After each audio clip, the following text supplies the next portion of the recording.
Yeah, I'll introduce you. One quick question, Yeah. just so I know like a slight bit of background. Are you currently single or are you in a Mm-hmm. relationship? No, I'm Currently currently single. Okay, single. I just want So, context there. and I'm on the dating apps and stuff. So Excellent. use it Okay. as you will. Okay, cool. Cool. All right. All right, here we go. Hey, you guys, this is your host, Andrea, with From Mrs. to Ms. We have someone very, very, very special in the house, all the way from Australia. I can't believe it. We have the incredible relationship coach, Mark Rosenfeld. Hi. Hello, what an introduction. You have done that a few times before, haven't you? That was smooth as silk, that intro. Smooth as silk. I gotta just go with the flow. I got more to tell about you. So, Mark Rosenfeld shares his journey from battling shyness to becoming Australia's leading dating coach for women. Starting his career teaching confidence in life and dating in 2009, Mark's experience as a professional stripper Hello. and Hello. This just hello got interesting. and interactions with over 50,000 women led him to found Make Him Yours in 2015. He used this platform to share what he learned to help women stop the frustrating patterns in their dating lives and start attracting the men they deserve. I'm already nodding my Yeah. head out Yeah. of frustration. Oh, out of frustration. Yes. Okay. I was hoping it was out of excitement. It was out of Well, frustration. that too. Okay. I mean, I've got like a stripper, I've got Australia, I've got talking men and Good. sex. I couldn't be happier right G'day, now. guys. We're here to talk about Australia and sex. It's great to have you all here on the podcast. Oh, the accent. Woo. Okay. All right. I got you. All right, Mark. So let's take it all the way back. We're going to go back to the beginning. Love Share it. your journey with me, how you transformed from this so-called timid, shy guy that you were to becoming Australia's foremost dating coach for women. What a Yeah, it's transformation. it's it's 100% true. I promise. You can ask any of my high school friends and they'll back the story. So Uh-huh. I just had a lot of social anxiety going through school and a lot of shyness, and I kind of thought it would get better. And I was really excited to kind of graduate school. I very much got into gym and fitness. That was kind of my thing that gave me validation, made me feel good about myself. So that really helped. Yeah. But I kind of thought the whole shyness, anxiety thing would get a lot better come graduating school, moving into a share house, being around more people. Um, and it really didn't, interestingly. I kind of Mm. was that person who was sort of put myself in certain situations to try to make it better, but still managed to find my comfort zone within those situations. I'm like the woman who goes to speed dating and then there's not enough women, so she volunteers to be a man and doesn't actually meet any men. Just meets the women like, oh yeah, I went to speed dating. Sure. I was kind of in my Oh, I comfort love zone. I was a it. bit like that. So I was kind of not improving, and if anything, things were getting worse. I just had a Mhm. lot of anxiety around women. I couldn't Mm. meet them. I didn't know how to date them. I certainly didn't have the confidence to flirt with any, and it was starting to become it was having a really big impact on my Yeah. self-worth, And basically, what because age was this? Like what age yeah, this range? was probably, we're getting into 17 to 20, that sort of age Okay. range. Okay. And then Interesting. when I turned about 21, I made a decision that I was going to essentially move in on college campus, and hopefully that would improve things because I'd be living with hundreds of women and men on college. And even Yeah. that, it didn't really help it Hmm. because I would avoid, again, the things that made me uncomfortable, I sort of would stay in my room or my apartment, and I'd made a few, I guess. It wasn't the worst decision, but it really wasn't helping the way I wanted it to. And I just knew I could do better. And as with many things in life, the pain grew large enough Uh-huh. that I was ready to take big action. It was sort of like that thorn in your shoe that finally added up. So I said to myself, it got to about November that year. I think I was turning 20, I was half 21 and a half, and it got to about November. And I said, I need to do something that's like drastic here, Yeah. cool, but drastic. And I decided basically that I had to go to the place that scared me the most Mm-hmm. and spend the most possible time there. And from there, if I could do that, then everything else would be a breeze. And I knew at the time, like the place that made me the most nervous was nightclubs.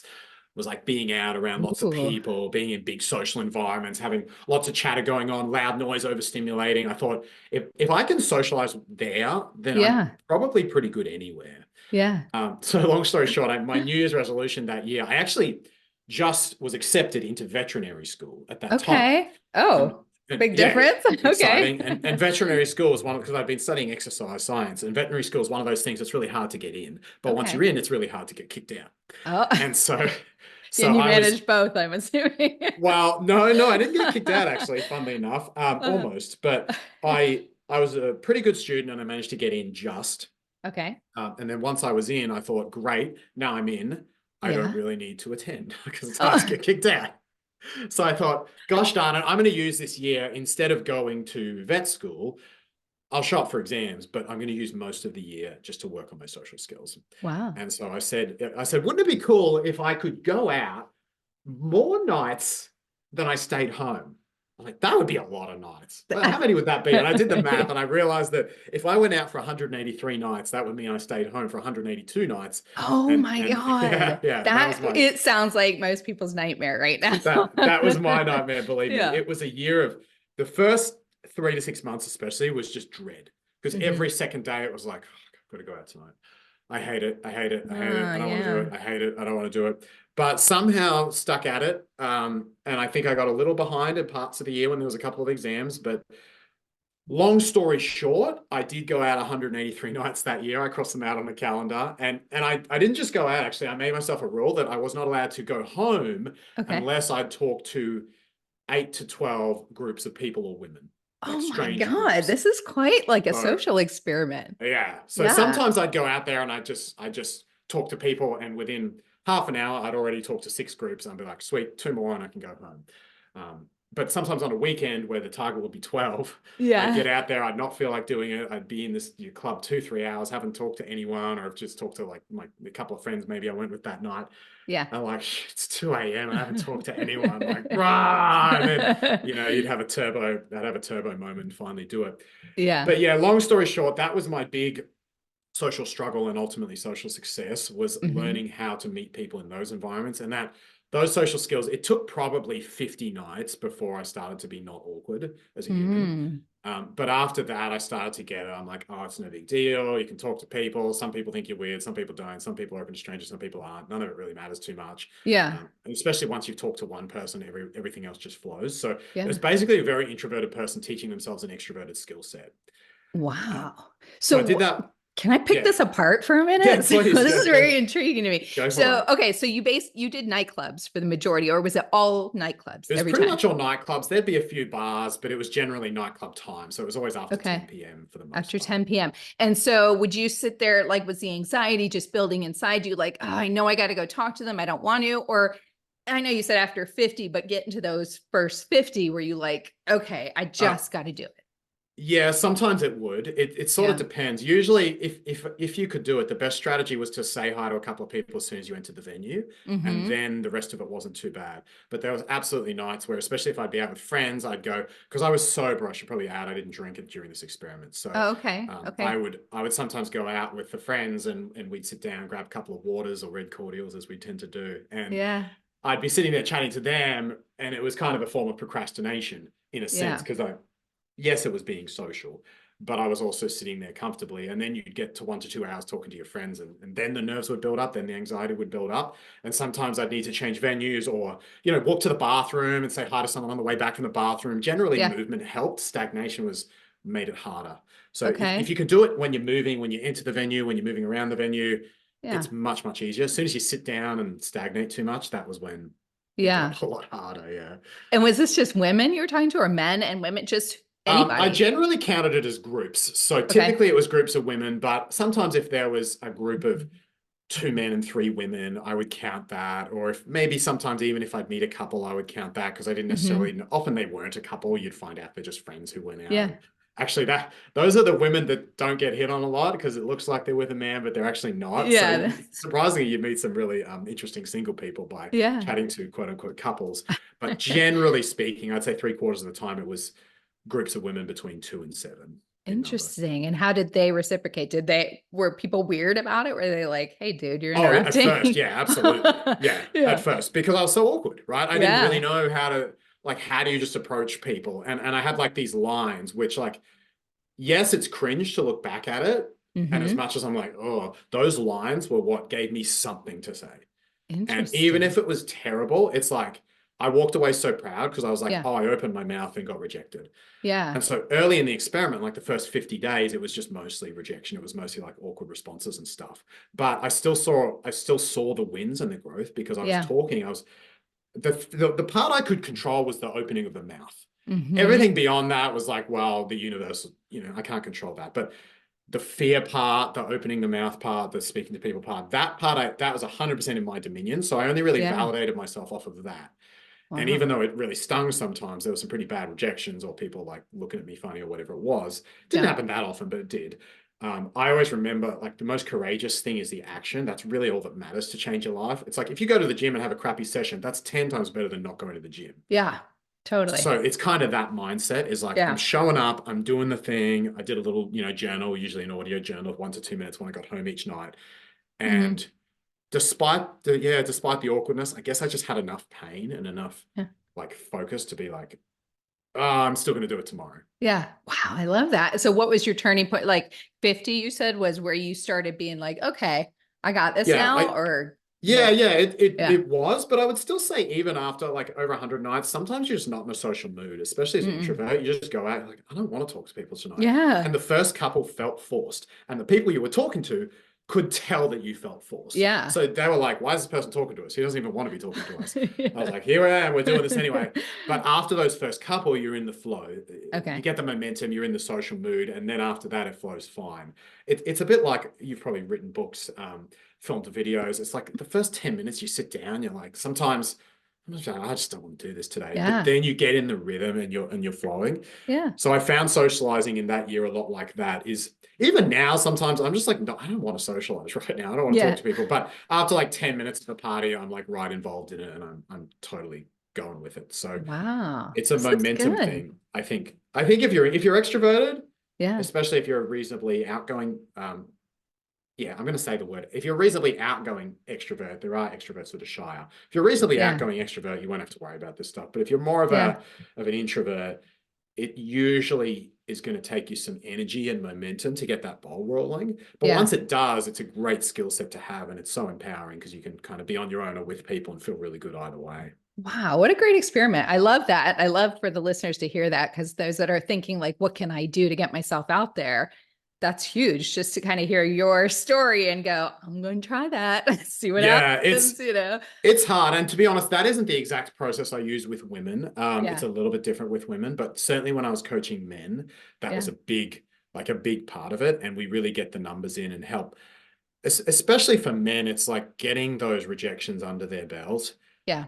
Because they need a few rejections. Right. And it builds resilience. It's sort of because the cool part about rejection is when someone rejects you, there's no one left to validate you but yourself. Yeah. When your friends are all telling you that you're great, that's nice. We want that, especially from our parents.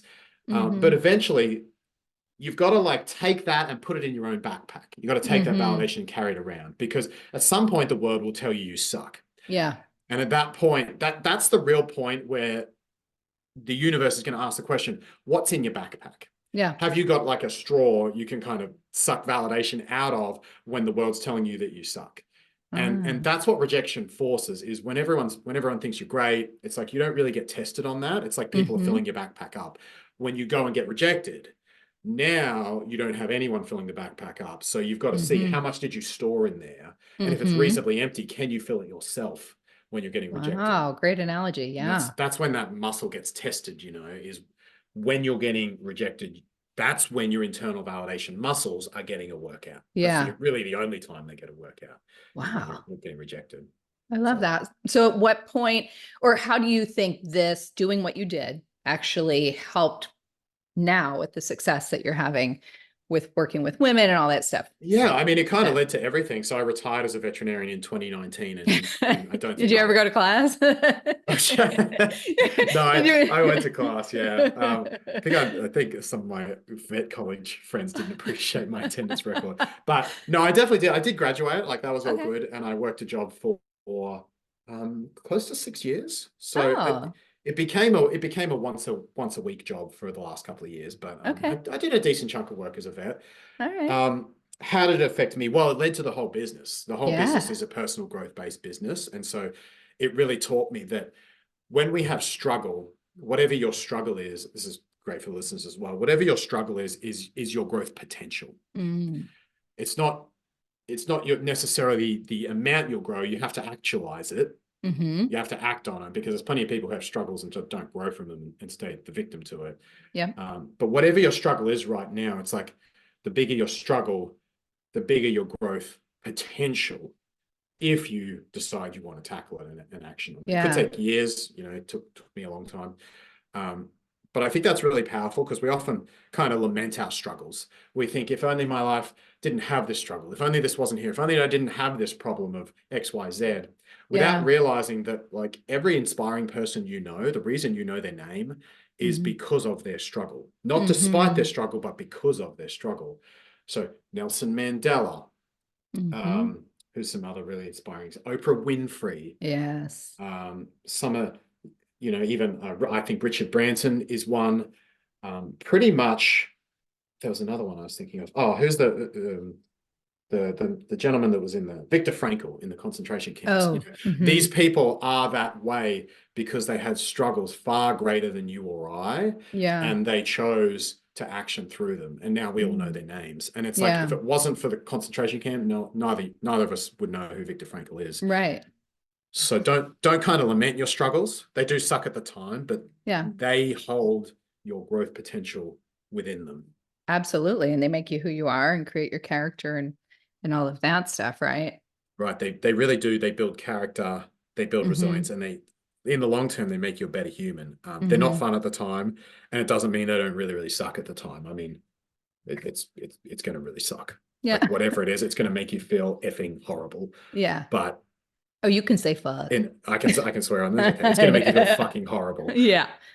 But at the end of the day, once time has passed, you can look back on that and have it be the source of your strength.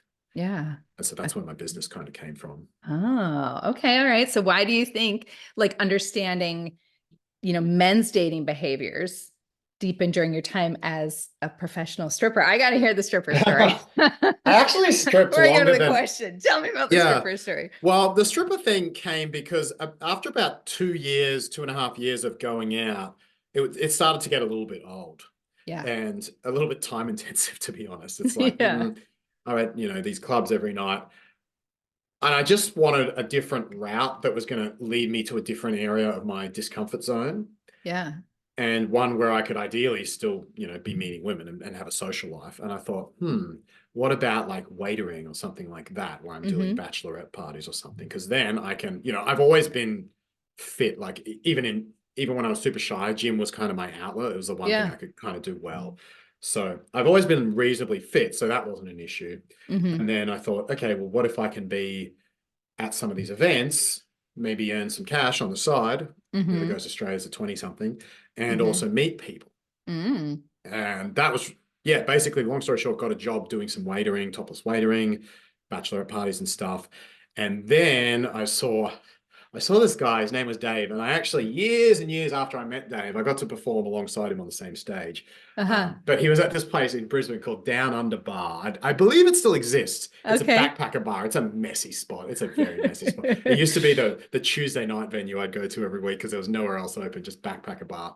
Yeah. But they'd have every Tuesday night at 11 p.m. they'd have this stripper, and sometimes the stripper was Dave, like once a week. Okay. And this stripper, he was just so. His show was so spectacular and Yeah. was so funny and was just so cool. And it was ironic because I'm like pushing the women out of the way to get to the front of this thing and watch it. And everyone must be looking at me like, this dude is so gay. Oh my gosh. But I was like, so into nah, this man, guy. this show is just awesome. I mean, this guy, Dave, he would run up the wall and What? land back on his feet. Like, Wow. So he'd total charge performer. at the wall and then run up and land back on his feet. And then he did, I forget the name of it, but he could do a backflip pivot, which is where you crouch down and you do a backflip, except you land facing the other direction. Oh, which wow. is, and this is not a guy who's 260 pounds of muscle. This is not a small human. So I just thought this is the best thing ever. And it was kind of funny because he probably wasn't the most popular stripper at the venue, but he was just so inspired. I just loved his show. Yeah. I loved his energy. I thought he was so funny on stage. And so I basically was able to, with my waitering, I started making some connections and just sort of put feelers out there. Hey, how would I get into this if I wanted to do it? Would you ever can I get a job from you? And I started putting feelers out there. And eventually I was on this boat and one guy said to me, like, he sort of gave me a chance and he said, look, man, I've got a show I don't really want to do in 3 weeks, to be honest. It's like 2 hour drive from here. It's a bachelorette party. Uh-huh. If you want to take it off my hands, swing me $50 from it or something, you can have the rest. And this is like a $500 job because of the Wow. huge drive out there. So So were I was you like, like, fuck yeah? Or were you like, oh my God, no way, I'm too scared? I was like, Well, fuck yeah, I'm fucking terrified. Holy shit, what have I done?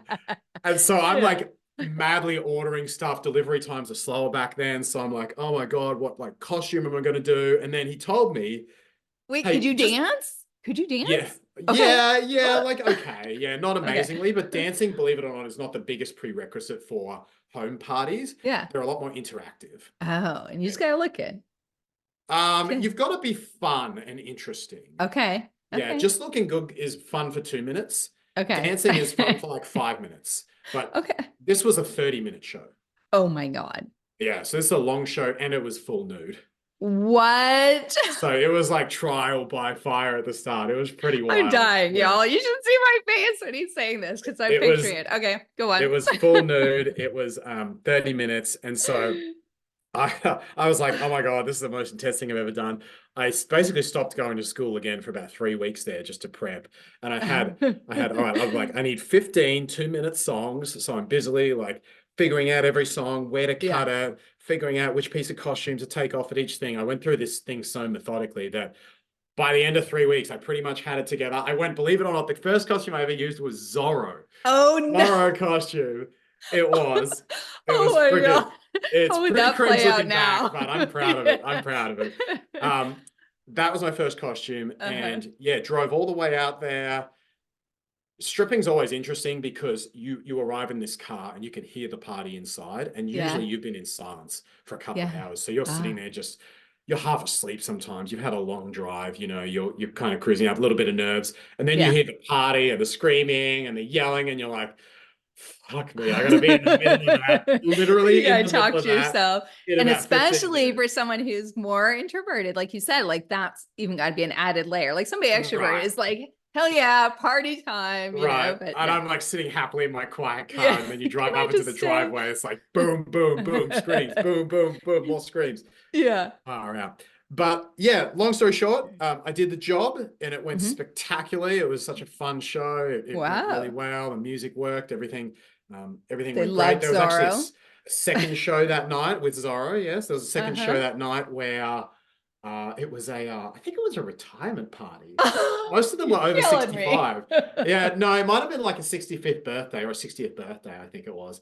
And those shows are always they're just And funny that's a full because nude. Wait, full nude at a no, 65? Okay. that one was down to a G string, or a Okay. thong. I believe it's called a thong in this Yeah, it country. is. Is that Yeah, right? Yeah, we it's a like a thong. good That was thong.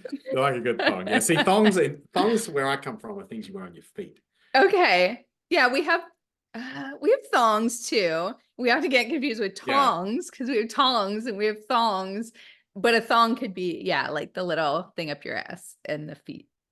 I mean, not thing up your ass. Like, I mean, the part, the Wait, string. what?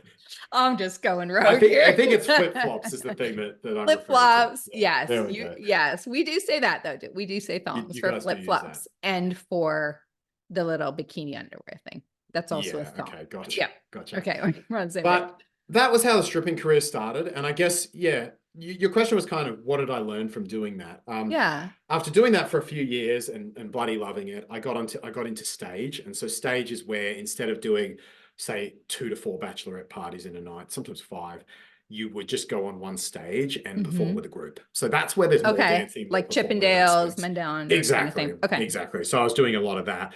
Hmm. And from there, you'd have a lot more time. You weren't running around party to party every night. You would stop, you'd talk to a lot of the women. And I think I kind of saw all aspects because the group was really interesting and lots of men came and went as I was in it. Yeah. So there was guys who were, super duper players, just really want to get laid every single show, multiple times, sometimes from one show, just like that extreme end of the spectrum. And Yeah. then there was guys there that were in like happy relationships and Yeah. in what I would consider really good relationships. There weren't a ton of those guys, but there were a few. Hmm. I went on and off. I had a girlfriend or two during my time stripping. And then I'd also talk a lot to the women. Mm-hmm. after the shows. And I just found it so fascinating because I didn't mention this, but I was coaching men at that point since my nightclub days. I was kind Okay. of doing a bit of coaching work with men. And I just found it so interesting that so many women would get treated so differently. And Yeah. some women just would never have any issues. Men would respond to them really well. Men seem to always put them in the like girlfriend category or wife category. Or they always kind of got respect. And then other Mm-hmm. women would just have this constant pattern of like, the guy always uses me. Mm-hmm. Men don't really chase me. Like men don't come after me or flirt with me. And it was just interesting seeing how the trends were so kind of like specific between different women. And Yeah. I thought they must be doing certain things that are creating such different outcomes because none of them are prettier than each other, and none of them are like Mm-hmm. bigger, smaller. There isn't any visual differences or anything I could notice. So obviously it's the way they're showing up that's Yeah. creating these vast differences in their relationships. And I just thought that was fascinating. And I ended up telling women about what I did with the men and scored a few clients out of that. And long story short, I transitioned to the business to women. I think it was in 2016, about Mm. 2016, just working with women completely in the business. Okay, so if I go back a little bit, so you mentioned, Yeah. so while you were doing the nightclub thing, you started coaching men. So Right. like just kind Yeah. of telling them what you were doing, how you were experimenting with talking to people. Is that kind of where you Pretty, started? pretty much. Yeah. Yeah. The biggest struggle with men is usually getting into conversations with women. It's like most guys are Yeah. not necessarily great, but they're a lot happier if they're meeting and talking. They feel like they have a chance once they're Yeah. talking to attractive women on a regular basis. It's a little different for women because that's kind of the easy part for women, but for men, Yeah. that's the hard part. Yeah. And so for a lot of men, they'd see me like talking to different people or, doing approaches, basically getting into conversations. And they're just, it started with them asking me for tips, like, "Hey, how'd you do that, man?" Or, "Hey, like, it helped me out. What was your process?" And then after a while, I had a couple that would ask me, like, "Would you come out with me on a 6 times basis or something and actually help me consistently?" Or kind of, Oh, "Would you it's like that push me?" movie with Ryan Gosling, isn't it? Exactly. Right, where he kind of coaches Exactly. them. Yeah. Okay. Yeah, yeah. So I it like it. became kind of like that, where I'd help them go out and meet women and just Yeah. chat. And again, a lot of it is just teaching them that one skill that it's focus only on the actions you can control, and Okay. then let fate take care of the rest. So focus on opening your mouth, basically, and Mm-hmm. being honest, being authentic with your interests. Mm-hmm. Some will like you, some won't. But that if they like you, great. You got a woman who's into you. If they don't like you, great. Internal validation muscle practice challenge. Mm-hmm. So Okay. that was the idea behind it. Yeah, I never like did so much that I, spam the business all over the internet or did heaps of stuff. It was mostly local stuff, Yeah. but it was great. And I Yeah. had some really great clients and That's awesome. And then it's you super fun. switched over to women. And I switched over to women, yeah, which is obviously a little bit of a different market, different problems in that market, different struggles. But it's been very rewarding. And Mm-hmm. I do work with couples a little bit now because when the woman comes to me, she meets a man. Mm-hmm. Often we're doing, couples work where he comes in and does it. I don't work with men that often. I'm happy to, but I Mm-hmm. generally more do it when a woman's referred and Yeah. someone has referred. I don't market to men, so I don't get that many of them. Yeah. Was that a big transition for you to go from the men to the women? Like, was it a whole nother learning process or it just kind of made sense to you? It kind of clicked. I started doing it because yeah, I had a few clients from meeting women at the shows, and then it sort of clicked that I can make video content around this. So I started putting out some videos, and the Yeah. videos were getting tons of views. So Yeah. that kind of encouraged me to go, oh, there's something here. I think people are actually really after this. Yeah. Yeah. You have a lot of great videos on YouTube. Thank you. I Thank you. went on and was Thanks, kind of Sean. watching some of them. So that was Thank really you. fun and everybody can go check those out. But one thing that I was really intrigued by was a statement that you made. This was a really good one. You said relationships are built much more than they are found. And Yes. that kind of stopped me in my tracks. I was like, whoa. Yeah, I was like, that is so true. And we're always saying, I want to find love. I want to find the man of my dreams, all these things. But you're right. It's cultivating it and building it, right? So can you elaborate a little bit more on that? Yeah, it's just, and this has also come from my own experience as well, building my own relationships, failing. I'm now married, so it's really been a journey for me, and I see the same journey in my clients. It's Mm-hmm. like we get so focused on this idea of finding the perfect person, Yeah. and a big part of that is this Disney ideal that if we can just find that one person, Our if we can prince. just like, if we can just finally hit the right person, then all of that internal shame, those fears that we don't want to admit to, Mm, all of that doubt finally we'll be free of that. Yeah. If we can just get the right person, damn it, finally we'll be free of that. And it's such a cool fantasy. I mean, isn't that great? Like, hell yeah, I want a magic wand that makes me I free of every know. inhuman form. Sounds bloody delightful. Yeah. And so what typically happens, unfortunately, is we have this myth promoted by Disney and promoted by matchmaking sites and this type of stuff. Yeah. And we think, all right, so I just got to find the right person. So we get really focused on finding them. And then a couple of things happen. First of all, we give fewer people chances Yeah. because we're so focused on, if this person doesn't make me feel absolutely perfect, they can't be the one. Mhm. I know the perfect feeling, and this isn't it. Yeah. So that's a big part of the struggle. But then also, if you meet a person who makes you feel really amazing, eventually that's going to stop. And Yeah. eventually they can't heal that wound forever. It's like you think they can come in and like tick off that wound and make you feel better about it, but Yeah. eventually their perfectness devolves back into their human form, and sometimes they upset you, and sometimes they make you angry, and sometimes sometimes you get annoyed at them, and their Mhm. annoying, boring, not particularly attractive human traits come back, and suddenly they're not giving you the drug they used to give you. It would be like, I don't know if you've ever done drugs, probably not the best metaphor for the listeners, but it'd be like buying a bunch of cocaine and every week having this great cocaine experience, and then one week you snort it and it makes you like sick. Yeah. And you're going, what did I buy? This isn't what I buy. Give me my money back, man, you Yeah. terrible dealer. But it's like, when we have that idea that the person's going to come in and fix all my problems, if I can just find the right person, then Mhm. we want our money back Yes. once they stop doing it. And we're like, get out of here. I'll find the person who is better than you. So Yeah. this is why I always say, like, chemistry at level 9 or 10 out of 10 is really dangerous, because the come down is so great that Yep. very few couples survive it. So Interesting. 6 to 8 is your Goldilocks zone, because Yeah. then you're not on such a high that you're going to crash with someone who's between a Yeah. 6 and an 8 on chemistry. 9 and 10 Wow. is wicked dangerous, and Yeah. usually a sign of a wound mate, especially a 10 is almost always a wound mate. I I got totally obsessed. I was 26, I think, and Uh-huh. I met this woman out stripping. She came to one of the shows. I just thought I was just enamored by her. I thought she was amazing. Mhm. We were intimate. We went on some dates, and like I can remember almost every detail of every date years and years later, because I was just so Wow. enamored with this woman. I just thought she was Yeah. just amazing. Of course, it didn't work out, as those intense chemistry ones never do. Yeah.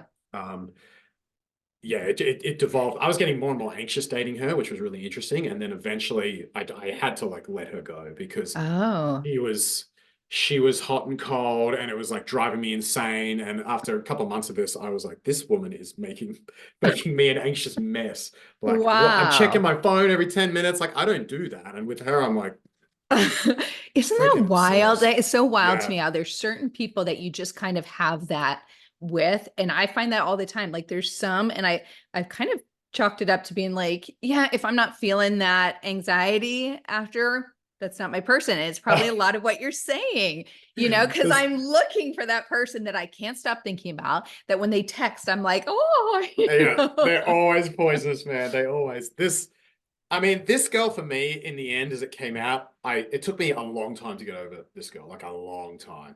Oh, Probably longer than any girlfriend I've had, to be honest. We only dated for a few wow. months. And yeah, she was ticking a wound. And I didn't Yeah. realize that she came into my life. She was addressing a wound from high school that I didn't even realize I had, about Yeah. loneliness and validation. And she was the girl. I obviously didn't know this at the time, but looking back about a year or two later, I was like, oh, she was the epitome of the girl that I always wanted to date in high school. Like Wow. she just came in and she fitted that wound like a So puzzle. it was like your Disney movie It that was came to like my life. Disney. I was Yeah. like, man, this is the one. This is it. Yeah. I just knew. And yeah, she was totally emotionally unavailable, and I probably was.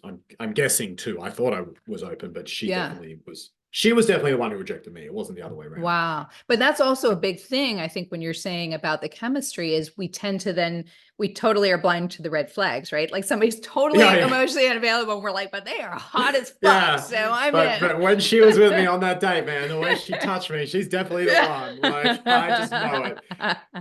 So yeah, Yeah. the finding thing is just look, you do have to find a decent person, but Yeah. look at you and me. I mean, like the listeners, we're good Yeah. people. We're Yeah. not perfect. We Yeah. kind of suck sometimes in certain Sure. ways. Yeah. We have our faults, And so Speak that's for kind of, yourself, Mark. Speak for speak for yourself. yourself. I have no faults. Thank you very much. But this is the thing is like, that's humanness. Those faults, as I was saying earlier, the struggles in your life are what make you great. And so the struggles in your relationship are what makes your relationship great. So Yeah. it's having faults, ironically, that forces you guys to work on stuff. It Mm-hmm. makes the relationship shitty for a short period of time. And Mm-hmm. because of that, it creates the glue that keeps you together. Like a Mm. simple example, I always wanted to date a woman who was Aussie. Essentially, I don't, but I had no intention of dating overseas. That wasn't my plan. I Mm-hmm. have ended up marrying a woman from the other side of the earth. That was, you'd look at that on paper and say, you guys are so incompatible. And Yeah. her and I did look at it on paper for a long time and say, you and I are so incompatible, we shouldn't do this. But we realized we'd found a decent enough person. We're not perfect. We go sucking around nose, but we found someone who was pretty good. Yeah. And that pretty good plus working through the shitty parts Yeah. is really how you build the relationship. It's like you won't Mm. find the perfect person. They shouldn't make you feel like a 10. If they do, they're probably a wound mate. So when you Mm-hmm. find like a good, healthy person who has like a 7 or a Mm-hmm. 7.5 on attraction, Yeah. if you can take that person who wants to make the choice to build with you and they build with you as well, Mm-hmm. now we have glue. It's like Yeah. now the problems become our power. And that's why I mean, you build it, you don't find it. The real thing that keeps us together is not that like I found a good person. Like Sam is amazing, Yeah. but there's lots of amazing women. They're kind Right. of everywhere. There's lots of good ones, and there's lots Right. of healthy ones out there as well. Yeah. There's a lot of them. But if I was to, for example, cheat on her or leave her or blah blah blah, I'm now burning by taking that action. I'd be burning all the hard work that we've both put in. Mm. Wow. So we Yeah. have a lot of skin in the game because of all the building we've done. And it's the building and the skin in the game that is the real glue. Mm. Without that building, if you just find a nice person and live in happy land, it's very fragile because as soon as life throws a boulder at you, you break. Yeah. So Sam and I Wow. have built something, so we're not going to break. But she was not like the most, I mean, she will say the same thing. We have this conversation. We are not the most exciting person each other's met. We were attractive. We Yeah. both like, yeah, you were cool. You were definitely attractive to me, but you were not like the woman I talked about. And she was like, you weren't at James. You weren't James. You weren't like Yeah. We bloody all have da that one James. person, right? Yeah. Yeah. So Yeah. I think that's what I mean with building. It's actually the problems that give you the glue, which Yeah. ultimately creates the stickiness, Dynamic. the foundation. Yeah. And I think that's really, really, really cool to hear actually, because we always look for the easy way out. We're looking for the guy that's like, oh, well, we have chemistry and he's hot. And of course this should work, right? We're going to live happily ever after. But it's putting in those extra efforts and the steps and all the things beneath and finding that compatibility, really, right? That's going to Right. sustain it. Compatibility and relationship skills, because you can be quite compatible with, a raging narcissist. You can both want the same number of kids. You can both live in the same area. You can both have a nice enough family. You can both do the same Mm. religion. You can have the same interests over hockey or table tennis or whatever is your interest. So you can Yeah. actually be quite compatible with someone who has zero relationship skills. Mm. And I always say to my Scary. clients, you never measure a relationship by the mountains, you measure it by the valleys. Because you can look at the most toxic couple in the world and be bloody jealous of them on Instagram on a good day. They'll look great, Yep. they'll be happy, they'll be fantastic. But it's the valleys, it's the conflict days that separate the healthy from the toxic. Yeah. And so really, if we're really seeking and fishing for a good relationship in the pond, if we're filtering for someone amazing, we Yeah. need to see how that person behaves, treats us, shows up when they're stressed, tired, or triggered, i.e. Yep. on their worst days. Absolutely. And And that's why not ignore chemistry the is red such a, flags. yeah, chemistry is very misleading. And even compatibility can be misleading because it doesn't necessarily speak to how they're going to do conflict with you. Yeah. So you got to go deeper, really. Yeah, and have more healthy conflict Yeah. right throughout the process. Yeah. That's something I talk to clients about a lot, because the more you establish like good conflict habits where you're both speaking a lot and respecting, listening to each other's views, not just being like, la di da, happy days, but getting into some of that conflict early on in a healthy and open-hearted way, the more you see, it's like poking something to see if it breaks. Yeah. The more you poke it, and you don't have to make stuff up, life will naturally poke it. Your standards will naturally poke it as long as you speak to them. Yeah. So you But sort don't of sweep it under the rug, actually Attack it. Exactly. Yeah. Yeah. Speak Yeah. to it. I don't know. Yeah. Attack it, I suppose, sounds a little, I sounds a got a little little aggressive. aggressive Let's there. attack it. I'm attacking Yeah. that shit. Yeah. Yeah, that's Address Andrea. it. Address it. Assert it, Address actually. it. We'll be I a like the little word assert. softer here. Got me Assert, all yeah. worked up with the stripping. Getting excited. I get it. I get it. For reference, I switched to a Game of Thrones costume for a while. Did a lot of Jon Snow. Oh, you did? I did a Oh, lot of yeah, I got the hair down. I did a lot of police yes. officer, and I did a lot Yes. of no, sorry, I did almost did some Witcher towards the end of my career. I was actually You, planning a Severus Snape outfit, oh my gosh. which would have been different. But That is so funny. yeah, Jon Snow, quite the character. You need to give us a little winter's coming. Well, I don't know how to say it. I'll go get the Your fur good jacket. Just accent. Yeah, I had the best fur jacket. It was so good. Winter's coming. Oh my gosh. So what are some of like the primary differences for you between teaching men and women? Like what did you find were things that just completely stood out like, whoa, that's different than what I was doing before? Anything specific? Yeah, there's a few things. I think with men, it's really about numbers and repetition at the start of the process. Mm, So, and men typically have a scarcity issue, which is they just don't have enough women to choose from. Usually yeah. they don't have enough women because in a lot of their life they suck. Yeah. It's just kind of the truth. Like Yeah. maybe they're not taking care of their health. They're not facing their fears in their business or in their work. Yeah.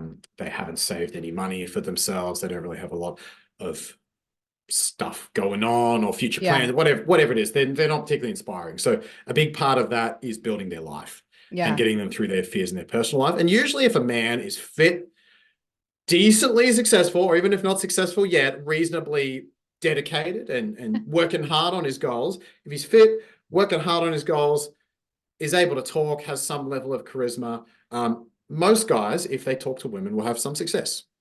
So do most go out of their league or their lane? I should say, like, is that how we kind of approach it a lot of times, whether it's men or women? Is it our first thought to go, okay, that guy's really hot. I'm going to go for this 8 or 9 if you're maybe a 5 or 6 or something. No, not in my experience. No, they No, kind not of unless stay in you're their not lane. unless you're alcoholed up, drugged up. Yeah. No, when humans are surprisingly similar when we're sober, surprisingly, we stay in our league We're a realistic. lot. Yeah. Yeah, But that's interestingly. probably the fear too, right? Because if you're a little intimidated by it, you're going to stay like, no, this girl's more my pace over here. For Type thing. sure. Yeah. For sure. And that was one of the things I did with guys is women, you know, when they go out, especially in a club environment, can be quite intimidating. It's not like chatting to someone at the grocery store or a library. It's like she's very dolled up. She's very attractive. She is kind of intimidating. And then there's the sense of obviously if you go talk to her and get rejected, the 4 other people around her also laugh at you. So that's really scary too. Oh, So that's terrible. part of the struggle for men is getting over that fear and realizing, okay, I can approach someone who I might not have considered, quote unquote, in my league, or who I might be a bit intimidated by. Yeah. So it's definitely scarier. Yeah. But I wouldn't say it comes naturally. You kind of have to push guys to do that. Typically men will go, like men will only go, if you just leave them alone, men will only go where they're pretty confident they can be successful. And so it's actually quite rare to see that in a nightclub environment because women don't give many signals in a nightclub environment unless you're the one guy that they happen to have spotted in the whole crowd that they like. Yeah. So a lot of men are kind of waiting for the eye contact, the signals, which isn't a bad thing. Women do most of the initiating when it comes to courtship. So because of that, a lot of guys are waiting, they're waiting, but 90% of guys aren't getting any signals because the women are generally just noticing like the 10% most attractive guys in the room, and those 10% are getting most of the signals. So the 90% of guys might be decent guys, but they're not necessarily getting the immediate signals. Yeah. And so especially in like a bar or club environment that I was working in, you'd have to get the guy usually to start the conversation. And once he starts, the woman's like, some of the time, sometimes you get straight up rejected, but a lot of other times, if he's a decent guy with his stuff together, once he's in the conversation, he realizes, oh, she's not that scary. She's just a normal person, and I can connect with her on whatever hobbies. Oh, I love that. So that's why sometimes you have to kind of push them to get started, especially at the start of the night. But once the momentum's rolling, they're like, oh yeah, these women aren't that scary. I'm being a social butterfly tonight, and I've met some friends, and And then it builds. Does that make sense? Yeah. No, for sure. That makes a lot of sense. I just kind of wondered what that's like. I mean, I know how it was, growing up and going out to clubs and stuff, and Yeah. I just always thought like, because women get just as intimidated, to go up and talk to a guy and start that up. So I just didn't know if it was kind of the same Yeah. thing or they tend to kind of go out I of their lane. Yeah, I haven't done a lot of that with women because if we want to be super general, when it comes to sex, women have options and men don't. Yeah. Now, I know that's a gross generalization because some men are players and have tons of options, but in my experience, even men who are players, they're often operating out of scarcity. They're Hmm. just very good at operating out of scarcity. So they've got Yeah. like a girl every second night, but they still feel like they're going to run out of women. It's kind of Yeah. funny. Whereas Wow. women may not have many sex partners at all, but like they could have tons if they Yeah. wanted. So they're in this kind of abundance, even though they're not having sex, while a man can be in scarcity and having a lot of sex. Wow. Um, where was I going with that? I know, hold tight Abundance, because I just want to scarcity. What fix was my your lighting question? here. Hold on, Oh I'm yeah. gonna fix my lighting here real quick. It's driving me nuts that I have so much light in my face. Okay. Okay. What did you ask about there? You asked I think about I asked how it's different from the women. primary differences. Yeah. Wait, is that better? Yeah, so That's fair. all this is to say women generally have options.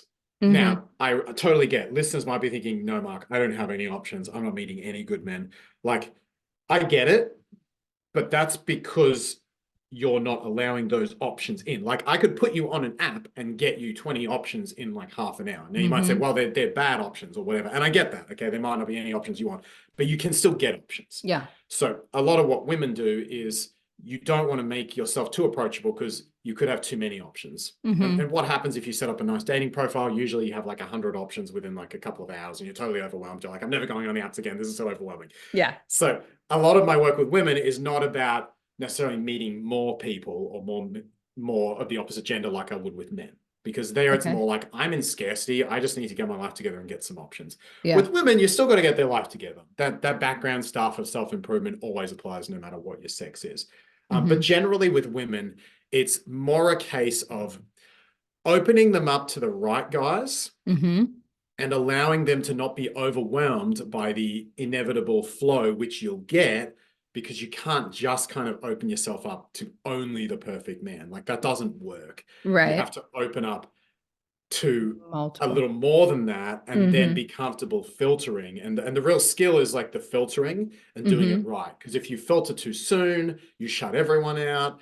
I do Essentially, your that. heart is closed. Yeah, you can relate to that. But a lot of women have also not filtered enough. And Yeah. then they get overwhelmed by, oh, I've got all these men who have all these expectations of me. I don't want to let them down. Oh, I feel like a bad person. I'm really Yeah. overwhelmed, like rejecting them. I feel really bad. I'm just going to talk to no one. And then they log off the app and don't date for 6 months. Yeah. So it's like that boundary flow of the like turning the filters on and off at the right times is the most difficult challenge for women. Yeah. And a lot of my clients might struggle with guilt around doing that. I was just chatting to a client before I came on this call. She's like, I just feel bad. Like when I'm dating, I start feeling like I'm failing the men, like I'm failing myself. I'm not giving enough attention to people. I'm not sure if I'm keeping the right people in. I don't know if I'm giving people too much chances or not enough chances. Mm. And she's just like, it's just that overwhelm of like, Yeah. am I doing this right? Is this right? There's that risk of failure for women, but it's a different skill set. Okay. Because women have so many options, if they truly open themselves up, they have to shut themselves down to an extent. No Yeah. woman's going to walk around the nightclub like giving eyes to every guy in there because then every guy's talking to her and she's Yeah. overwhelmed. Yeah. So it's like you need to be open enough that you can get some guys into your funnel.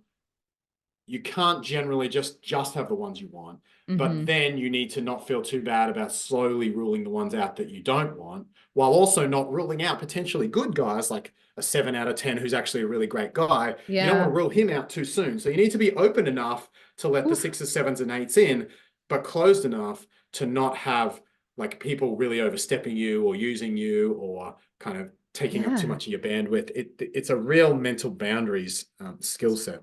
There's a lot to think about during that time, and you're really narrowing it down to certain things. And I try different things all the time. So, I'm on the dating sites, I were kind of talking about this a little bit in the beginning, and Yeah. it's interesting. Yeah, I do get a lot of swipes, but for me, I'm like I could swipe on 50 left to get one right, but I do have my, my filter set to like a certain height that I like, and I want him to be in a certain age range, and I don't want him to do the, This is, and then I'm going, wait, there's nobody left.